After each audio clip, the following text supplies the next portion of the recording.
ఇవాళ మూడో శ్వేతపత్రం విడుదల చేయనున్న ఏపీ సీఎం ఇంధన శాఖ నిర్వీర్యమైన తీరును వివరించనున్న చంద్రబాబు. ఇవాళ ఏపీకి తెలంగాణ సీఎం వైఎస్ఆర్ జయంతి సభలో పాల్గొననున్న రేవంత్.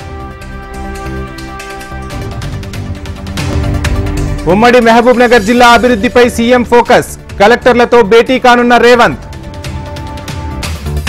నేడు రాజమండ్రిలో బీజేపీ రాష్ట్ర కార్యవర్గ సమావేశం, హాజరు కానున్న కేంద్ర మంత్రులు మురుగన్, భూపతిరాజు.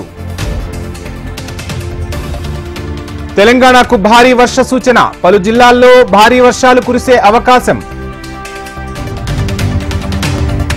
నేటి నుంచి ఆంధ్రప్రదేశ్లో ఉచిత ఇసుక విధానం పారదర్శకంగా నిర్వహిస్తామని తెలిపిన మంత్రి కొల్లు రవీంద్ర.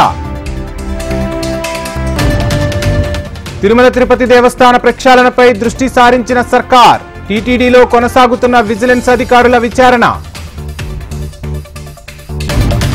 ఖమ్మం జిల్లాలో డిప్యూటీ సీఎం మల్లుబట్టి విక్రమార్క పర్యటన, ముదిగొండ మండలంలో పలు అభివృద్ధి కార్యక్రమాలకు శ్రీకారం.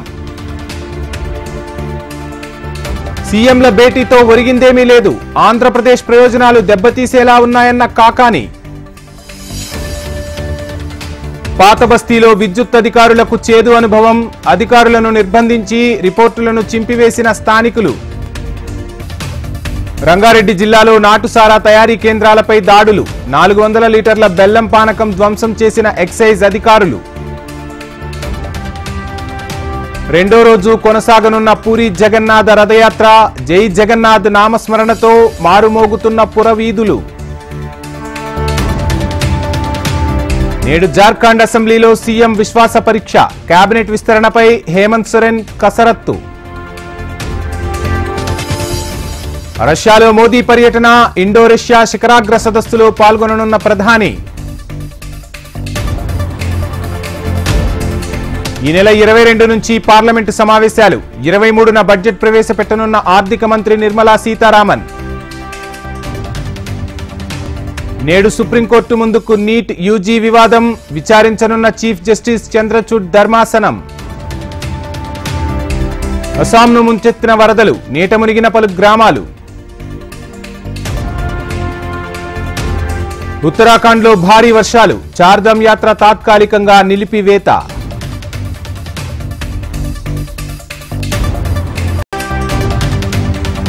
భారత సరిహద్దుల్లో చైనా బంకర్ల నిర్మాణం, కవ్వింపు చర్యలకు దిగుతున్న డర్టీ డ్రాగన్.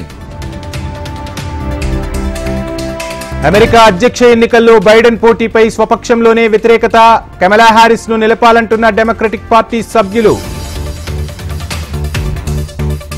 అమెరికాలోని డెట్రాయిట్ లో మరోసారి కాల్పుల కలకలం, 2 మృతి, 19 మందికి గాయాలు.